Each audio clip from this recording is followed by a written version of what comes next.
세상에 좋다 하는 즐거움을 강조해 보았습니다. 우리가 사는 이 세상에 하나님께서 즐겁게 살라고 즐거운 것들 많이 주셨어요. 즐거운 것들 많이 주셨습니다. 이 사람이 세상에 좋다 하는 즐거움은 강조해 보았습니다. 그런데도 만족함이 없는 거예요. 마치 솔로몬의 말대로 헛되고 헛되며 헛되고 헛되니 모든 것이 헛되도다. 만족이 없는 거예요. 이 사람이 세상에 좋다 하는 것들을 또 다 이렇게 소유해 보았습니다. 가져보았습니다. 다 이렇게 가져보았어도 가질 때 그 순간뿐이지 이렇게 사람이 절대적으로 믿고 의지할 수 있는 것은 되지 못하는구나. 그렇지 않습니까? 세상에 우리가 가질 수 있는 것, 우리가 절대적으로 의지하고 기댈 수 있는 그런 것들은 아니죠. 이 사람은 세상에 이런 사람 저런 사람들을 또 가까이 하고 다 대해보았습니다. 이런 사람 저런 사람 다 가까이 하고 대해보았습니다. 그런데 사람을 대할 때마다 실망을 하는 겁니다. 사람의 허물 보이지요? 사람을 가까이 하면 누구나 다 허물이 보입니다. 사랑하는 여러분들이 사람과의 관계 없이는 살아갈 수 없지 않습니까? 그러나 너무 깊숙이 들여다보지는 마십시오, 여러분. 나도 시험에 들고 다 시험에 들고 다 실망을 하게 됩니다. 사람과의 관계에 가까울 때도 있겠지만 좀 더 거리를 두고 그렇게 사람과 사귀세요, 여러분. 그래야 그 사람과의 관계가 오래 갑니다. 너무 가까이에서 여러분 주름살까지 다 들여다보고 앉아 있으면 이거 여러분 그 사람과의 관계 오래 갈 수가 없습니다.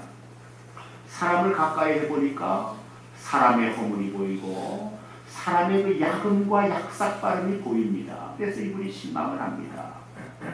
이분이 이렇게 살면서 큰 허무감과 환멸을 느끼게 됩니다. 그런데 어느 날 이분이 자기에게 전도한 사람도 없는데 스스로 걸어서 교회에 간 겁니다. 전도한 사람이 없는데 스스로 간 겁니다. 왜 갔는가?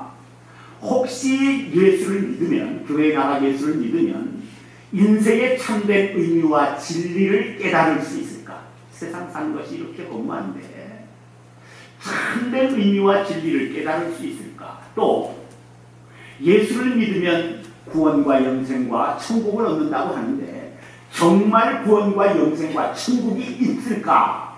그래서 알고 싶어서, 얻고 싶어서 이분이 스스로 전도한 사람이 없는데도 교회를 걸어 나갔습니다. 그런데 놀랍게도 그날 그 예배 중에 이분이 은혜를 받고 큰 기쁨을 얻습니다. 그리고 이분이 예배 중에 변화가 됩니다. 그러면서 그날부터 예수 믿기로 작정을 한 겁니다. 그리고 나서 이제 이분이 교회를 나오면서 이렇게 중얼거렸다고 합니다. 예수 믿는 사람들, 나쁜 사람들. 이 좋은 예수를 자기들만 믿고 나에게는 전혀 전해주지 않았으니 예수 믿는 사람들, 나쁜 사람들. 뭐가 이해가 되십니까? 사실 이런 일이 있었든지 없었든지 그게 중요한 것이 아니라 이런 이야기가 우리들에게 전해져 내려오는 데는 뭔가 이 이야기 속에 우리 그리스도인들을 향해서 지적해 주는 게 있습니다. 이 이야기 속에는 뭔가 여러분 이렇게 뼈가 들어 있습니다. 뭔가 이것을 보라는, 이것을 알라는 이런 지적이 이 이야기 속에 있습니다. 무엇이 이 이야기 속에 있습니까? 우리가 전도하지 않는 신앙의 삶을 산다는 거죠. 우리가 예수를 믿으면서도 전도하지 않는 삶을 산다는 겁니다. 나는 예수 믿고 죄 용서받아서 구원 얻는 길을 가면서도 다른 사람에게는 그 길을 전하지 않습니다. 나는 예수 믿고 죄 용서받아서 천국 들어가는 길, 영생 얻는 길을 가고 있으면서도 다른 사람들에게는 그 천국 들어가는 길, 영생 얻는 길을 다른 사람에게는 전하지 않는다는 겁니다. 오직 나만을 위해서 우리가 신앙생활을 하고 있다는 거죠. 나만을 위해서 신앙생활을 하고 있다는 거죠. 우리는 신앙생활을 해도 소극적인 신앙생활, 내가 항상 신앙의 핵심이 나에게만 초점이 맞춰져 있습니다. 소극적인 신앙이지요. 좁은 신앙생활이죠, 여러분. 어떻게 보면 이기적인 신앙생활이라고 볼 수가 있습니다. 우리는 어떻게 해야 되겠습니까? 우리는 어떻게 신앙생활 해야 되겠습니까? 이렇게 소극적이고 이기적이고 좁은 이런 신앙생활 우리가 해서는 되지 않습니다. 이 세상에 예수 믿고 구원 얻는 것처럼 큰 복이 어디 있습니까? 그 복을 다 못 받으신 것 같아요. 예수 믿고 구원 얻는 것처럼 큰 복. 아무리 소유 많이 얻으면 뭐합니까? 아무리 좋은 집 살면 뭐합니까? 아무리 비즈니스 할 때 무슨 소용이 있습니까? 아무리 여러분 좋은 차 타고 다니면 무슨 소용이 있어요? 뭐 마지막 때에 좋은 병원에 가서 치료받았다 무슨 소용이 있어요? 예수 믿고 구원 얻는 이 복 받지 못했으면 이 세상의 삶은 아무리 좋은 것을 누렸어도 결국에는 제로입니다. 결국에 인생의 마지막 끝에는 제로보다 더 나쁜 마이너스 일 수도 있습니다. 예수 믿는 것처럼 큰 복이 이 세상에 없습니다. 예수 믿는 것처럼 또 예수 그리스도의 복음처럼 가치 있고 값어치 있는 거 이 세상에는 여러분 없습니다. 우리는 어떤 삶을 살아야 되겠습니까? 이 복음을 전하고 이 예수를 전하고 이 구원을 전하고 이 영생을 전하는 그런 삶을 저와 여러분들이 살아가야 합니다. 그 전하는 삶처럼 예수 그리스도를 믿고 구원 얻고 영생 얻는 그 길을, 그 복음을 전하는 삶처럼 이 세상에서 또 훌륭한 일 없습니다. 우리 예수님 천하를 얻고도 내 생명을 잃으면 그 얻은 천하가 무엇이 내게 소용이 있느냐, 무엇이 내게 유익이 있느냐, 무엇이 그대는 겁니까? 생명 얻는 거. 그 생명 얻는 복음을 다른 사람에게 전하는 거. 이것처럼 여러분 이 세상에 저와 여러분들이 사는 이 세상 속에서 이것처럼 여러분 크고 이것처럼 위대하고 이것처럼 훌륭한 일 없습니다. 그래서 누가복음 15장 7절에 예수님 이렇게 말씀하십니다. 내가 너희에게 이르노니 이와 같이 죄인 한 사람이 회개하면 하늘에서 회개할 것이 없는 의인 99으로 말미암아 기뻐하는 것보다 더하니라. 나비엘서에는 많은 사람을 옳은 대로 돌아오게 한 자는 하늘의 별과 같이 영원토록 빛나리라. 뚜루에시라는 분이 이렇게 말씀하셨습니다. 예수님에게 한 영혼을 인도하는 것이 이 세상을 살아가면서 얻을 수 있는 것 중에 가장 귀한 것이다. 영혼을 구원하는 것 가장 귀한 것이다. 영혼을 구원하는 것 가장 훌륭한 것.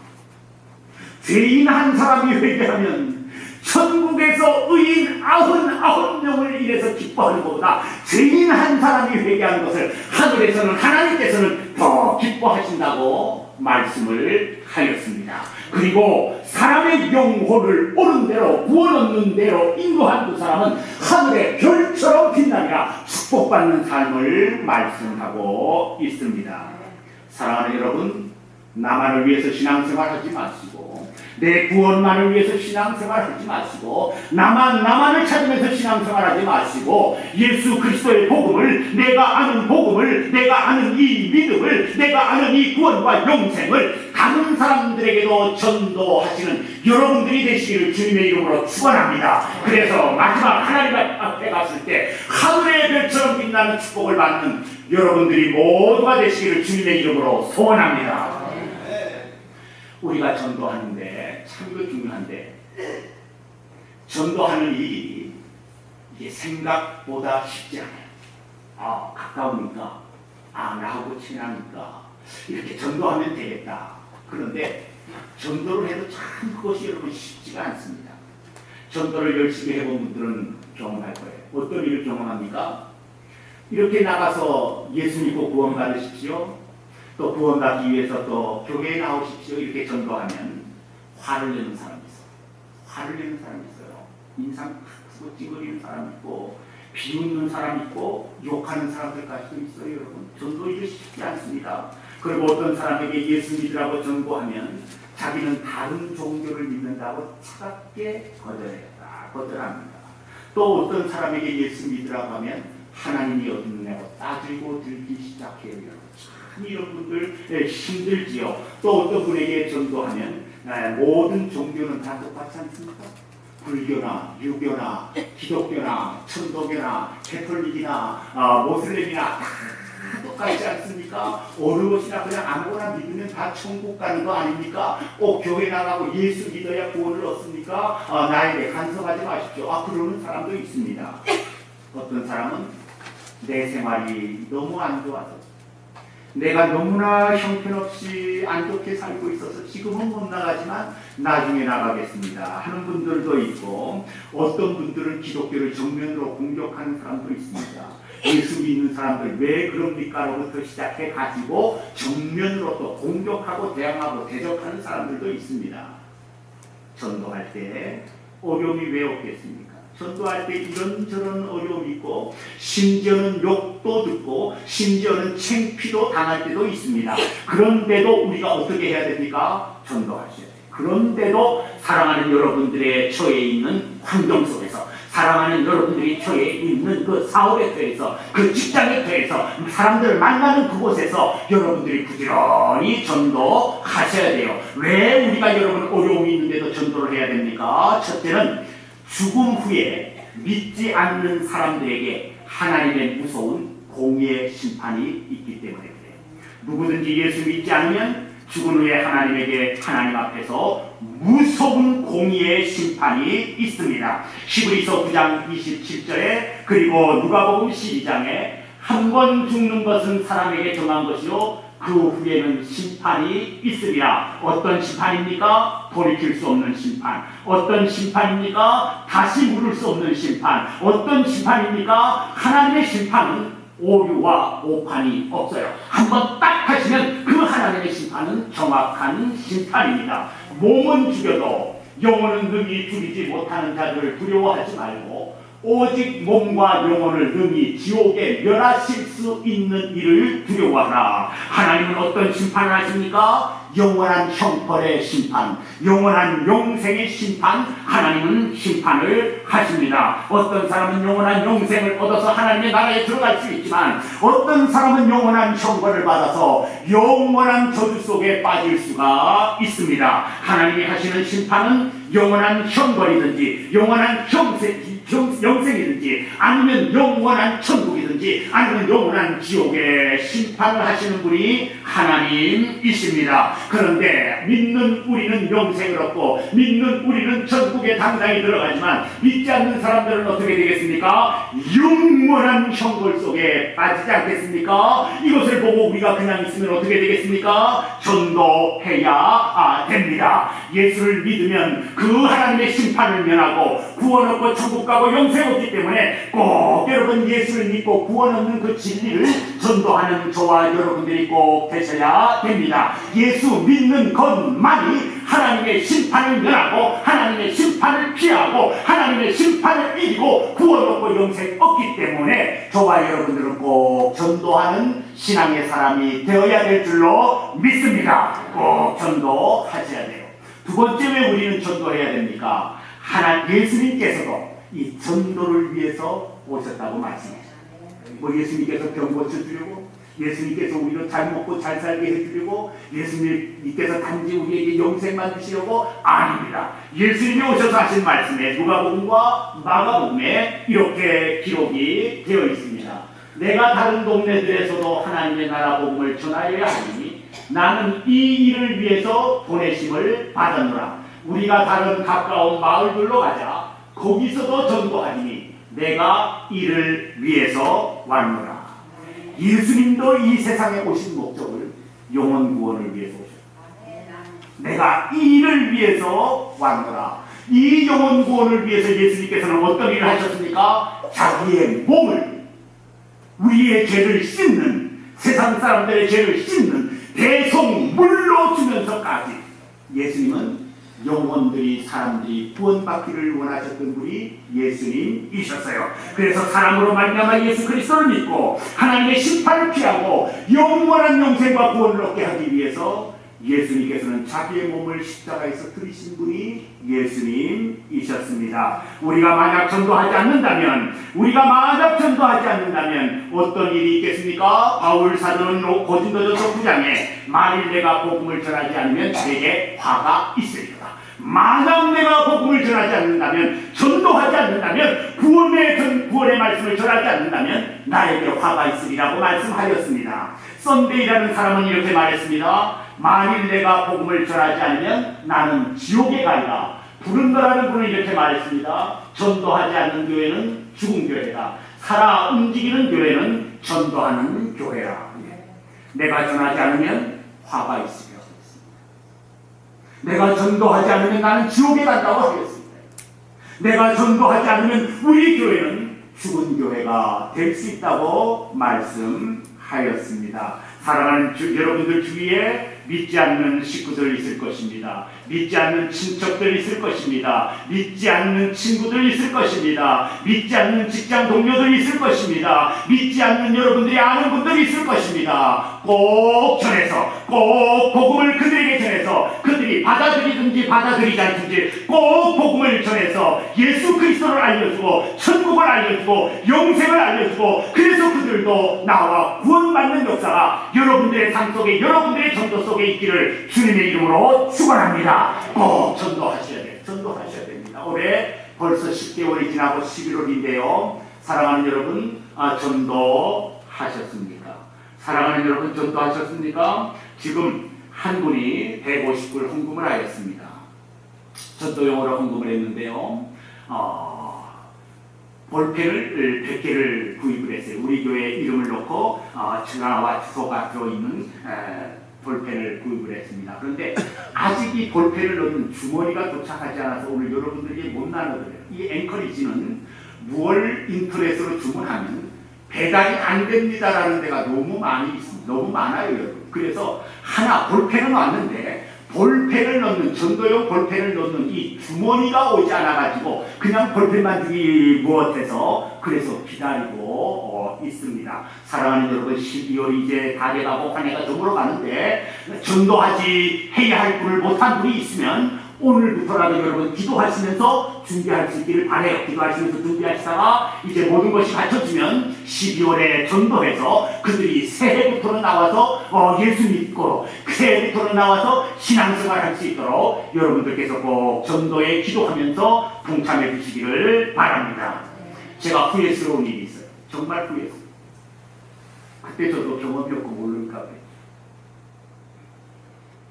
제가 충신대 4년을 졸업하고 85년도에 에콰도르, 남미 에콰도르에서 1년을 있었어요. 전도사로서. 충신대 4년을 졸업하고 남미 에콰도르에 가서 목사님이 안 계셔서 한인, 에콰도르 한인 장로교회죠. 거기서 1년을 있었어요. 1년을 있으면서 이제 신방도 다니고 했는데 그때 한 가정을 신방을 했어요. 이분이 아직 뭐 신앙은 거의 없으니까 부부가 그래 나왔다 안 나왔다 그래서 신방을 갔어요. 갔더니 그 젊은 부부의 아버지겠죠. 그 남편의 아버지겠죠. 노인이에요. 70에 정도 갔다고 생각해요. 신방을 갔더니 좀 큰 집에 이분이 혼자 있어요. 그래서 아드님 부부는 어디 가셨습니까? 외출했다고 해요. 그런데 그분의 얼굴을 가만히 들여다보니까 생기가 전혀 없어요. 노인분인데 생기가 전혀 없어요. 눈에 빛이 전혀 없어요. 사람이 완전히 불이 죽어 있어요. 근데 저는 왜 그런지 몰랐어요. 왜 그런지 몰랐어요. 아직 인생의 경험이 없고 목회의 경험이 없으니까 그런지 몰랐어요. 그때가 제가 이제 갓 30이었으니까. 그래서 그 부부가 없어서 그 할아버지한테 안녕히 계시하고 인사하고만 나왔어요. 그리고 나서 한 달 정도 지나서 그분이 스스로 목숨을 끊고 말았어요. 그 할아버지가 목숨을 끊고 후회죠. 후회죠. 저에게 참 후회고, 어떨 때는 그 일을 생각할 때마다 제가 막 괴롭죠. 괴롭죠. 그분에게 예수 믿으라고 한마디만 좀 전해요. 후회가 안 될 텐데 후회가 막 되는 거죠. 오늘 사랑하는 여러분, 여러분들 주위에도 이렇게 방황하시는 분들 있어요, 여러분. 찾아보세요, 여러분. 이렇게 길을 짚고 헤매는 분들 있어요, 여러분. 무엇을 해야 될지 모르는 인생의 의미를 잃어버리고, 여러분, 이것도 못하고 저것도 못하고 주저앉아 있는 그런 영혼들 있어요, 여러분. 만약 그런 영혼들을 놓치면 어떻게 하겠습니까? 그런 영혼들에게 복음 전하라고 저와 여러분들을 하나님께서 미리 부르신 것 아니겠습니까? 하나님께서 먼저 부르신 것 아니겠습니까? 그래서 구원받았으면, 그래서 은혜 받았으면, 그래서 복음을 받았으면 너도 그것을 전해주라고 하나님께서 저와 여러분들을 부른 것 아니겠습니까? 그렇지 않았습니까? 베드로를 부르면서 예수님 뭐라고 하셨습니까? 너는 사람 낚는 어부가 되라. 사람 낚는 어부가 되라는 말씀은 무엇입니까? 전도해서 사람의 영혼으로 예수 믿게 하라는 그 주님의 명령이요, 부탁이요, 사명 아니겠습니까? 바울 사도는 복음 전하는 일을 마치려 하면은 내 생명을 조금 더 귀한 것으로 여기지 아니하노라. 자기의 사명으로 알았습니다. 오늘 마가복음 16장 12절에 온 천하에 다니면서 만민에게 우리 예수님 명령하시기를 복음을 전하라고 말씀을 하였습니다. 허드슨 테일러, 유명한 중국 내륙 선교사지요. 이 지상 명령은 선택이 아니라 순종해야 할 명령입니다. 저희들의 사명이고 또 예수님께서 저와 여러분들에게 주신 명령입니다. 우리가 그리스도인이라면, 내가 참 그리스도인이라면 꼭 해야 하는 사명이 바로 이 전도의 사명입니다. 꼭 전도하시는, 후회할 것이 없이 꼭 전도하시는 저와 여러분들이 꼭 되시기를 주님의 이름으로 축원합니다. 전도하셔야 됩니다. 우리 빈자리가 얼마나 많습니까? 빈자리가 얼마나 많습니까? 지금 많은 영혼들이 점점 여러분 교회를 떠나고 있지 않습니까? 그 사명이 누구에게 있습니까? 저에게. 또 그 사명이 누구에게 있습니까? 여러분에게 있지 않습니까? 저도 하셔야 돼요. 이제 중요한 것이 있습니다. 전도를 하는 것도 중요하지만 어떻게 전도하는가, 이것도 중요해요. 어떻게 전도하는가. 전도하는 방법을 보니까 전도하는 방법도 많고 가지가지고 다양해요. 많고 가지가지고 다양한데, 오늘 이 이민사회를 사는 우리들 어떻게 우리는 전도하면 효과적일까? 저는 세 가지로 생각을 해보았습니다. 첫째가 삶과 생활을 통해서 우리가 전도해요. 삶과 생활. 아무리 내가 진리를 알고, 아무리 내가 은혜를 받았어도 내 삶과 생활이 본이 되지 않으면 전도를 할 수가 없는 거죠. 전도를 할 수가 없죠. 내 삶이 본이 되면서, 그래서 그분에게 복음을 전할 때 내 삶과 생활이 덕이 되면서, 그래서 그분에게 복음을 전할 때 그분이 여러분 마음을 열고 예수 그리스도를 믿으시게 되지, 내가 전혀 그렇지 못하면서 그에게 복음을 전하면 그분이 여러분 마음을 쉽게 열겠습니까? 그분이 쉽게 예수라고 하겠습니까? 그분이 쉽게 예 교회에 나가 예수 믿겠습니다라고 말하겠습니까? 그럴 수 없죠, 여러분. 그럴 수 없겠죠, 여러분. 그러한 일이 일어나면 정말 하나님의 은혜요 기적이 되겠죠. 그러나 먼저 중요한 것은 내 삶이 받쳐줘야 돼. 내 삶이 신앙에 받쳐주어야 되고, 내 삶과 신앙이 일치가 되어야 되고, 내 삶과 신앙이 균형이 맞아야 돼요, 여러분. 그럴 때 그들이 마음을 열고 복음을 받아들이지 않겠습니까? 저에게 이런 일이 있었습니다. 이곳에 겨울이 기니까, 이 알래스카는 겨울이 길지 않습니까?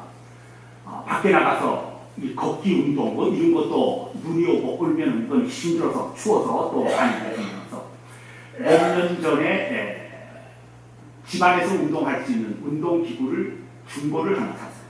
중고를. 그래서 중고를 사다 놓고 운동을 하는데 운동은 잘 되는데 이게 소리가 나는 겁니다. 삐삐삐삐. 아, 이거 운동할 때 이 소리 나는 그 참 뭐 사람이 많은 데서 하면은 상관이 없는데 방 안에 갖다 놓고 하니까 삐삐삐삐 찌걱찌걱 소리가 나니까 아, 이게 바더가 돼서 이거 도무지 운동을 할 수가 없어요. 그래서 이거 왜 이러나 해가지고 껍데기를 뜯었어요. 뜯어가지고 기름이 제대로 안 쳐져서 그러나 그래서 기름을 쳤어요. 요새 소리 나는다 기름을 쳤어요.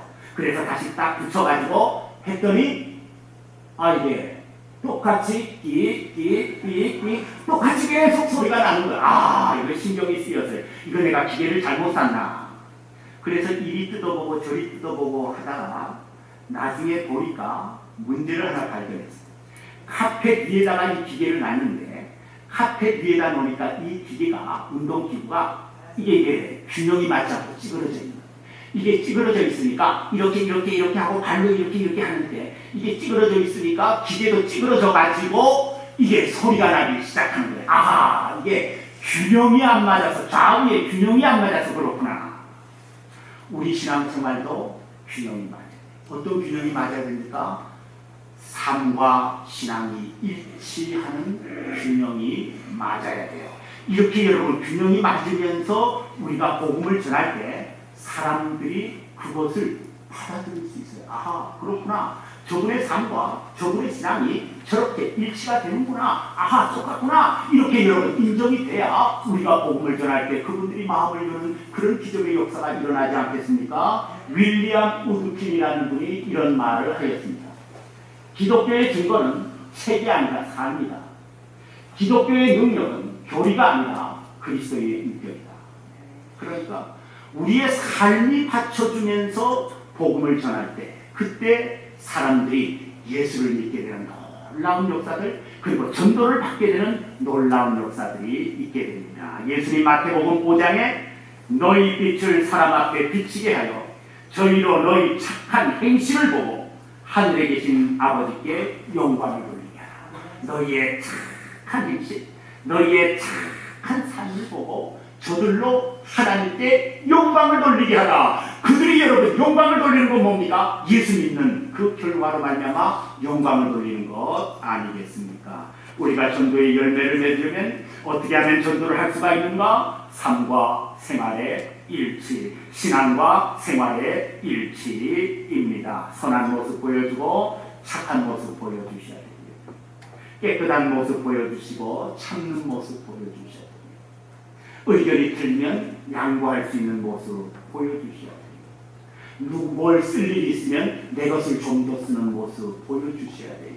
그럴 때 세상 사람들은 우리를 보고 우리의 신앙을 보고 그리고 예수 믿는 역사가 일어나게 됩니다. 두 번째는 뭡니까? 첫째는 우리의 삶이 뒷받침해 줘야 되고 두 번째는